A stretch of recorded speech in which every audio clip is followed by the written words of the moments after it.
où les pins semblent murmurer au vent et où les dunes s'estompent dans l'horizon lointain, s'écrit une histoire ancienne, celle de la terre et des hommes.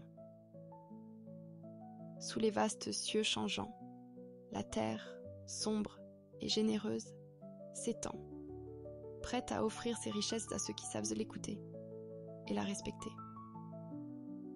Ici, chaque grain de sable, chaque sillon, porte en lui le souffle des générations qui ont façonné ces paysages.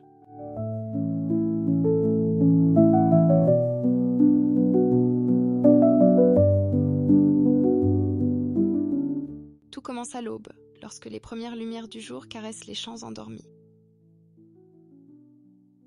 Le fermier, gardien de cette terre, se lève bien avant le soleil.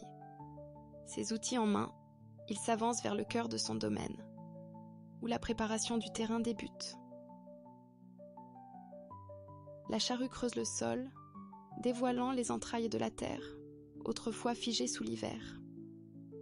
C'est un acte d'amour et de respect, un dialogue silencieux entre l'homme et la nature. Chaque geste, précis et mesuré, est empreint d'une sagesse transmise au fil des âges.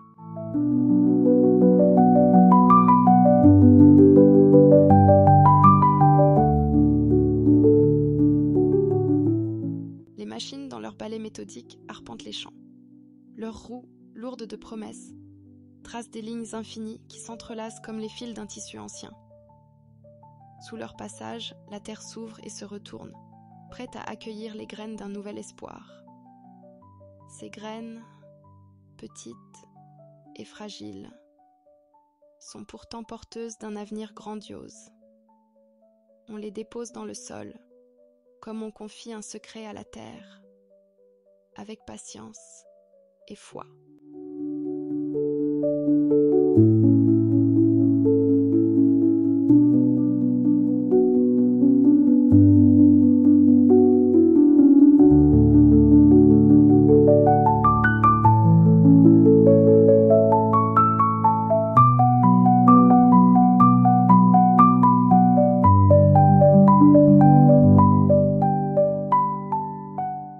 Puis vient l'attente. Les landes, dans leur majestueuse sérénité, observent ce cycle immuable.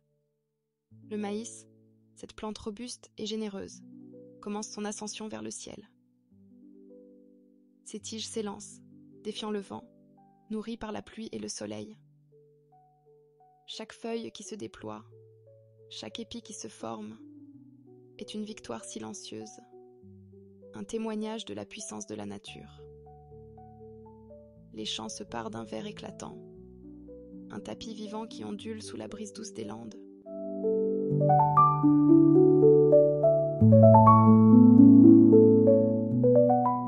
Mais l'agriculture, comme la vie, n'est pas faite que de douceur.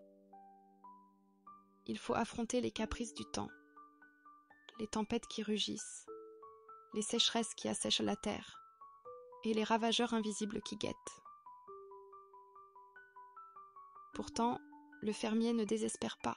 Il sait que la nature est capricieuse mais généreuse. Et il apprend à composer avec elle, à la comprendre et à l'aimer dans toute sa complexité. Les mois passent, et le vert des champs se transforme peu à peu en un or éclatant. Le maïs, désormais mûr, danse sous les derniers rayons de l'été. Ses épis sont gorgés de vie, prêts à être cueillis. C'est alors que commence la moisson, ce moment tant attendu où les efforts d'une année entière se concrétisent. Les moissonneuses entrent en scène, et leurs chants résonnent dans l'air, mêlés au froissement des tiges qui tombent.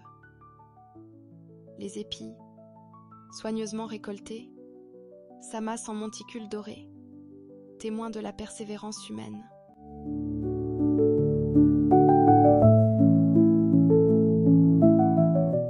Dans les Landes, chaque récolte est une célébration discrète. Les visages fatigués des agriculteurs s'illuminent d'une satisfaction paisible. Le maïs, une fois trié et stocké, poursuit son voyage. Il nourrira les familles, les animaux, et même la terre elle-même, dans un cycle sans fin où rien n'est jamais vraiment perdu.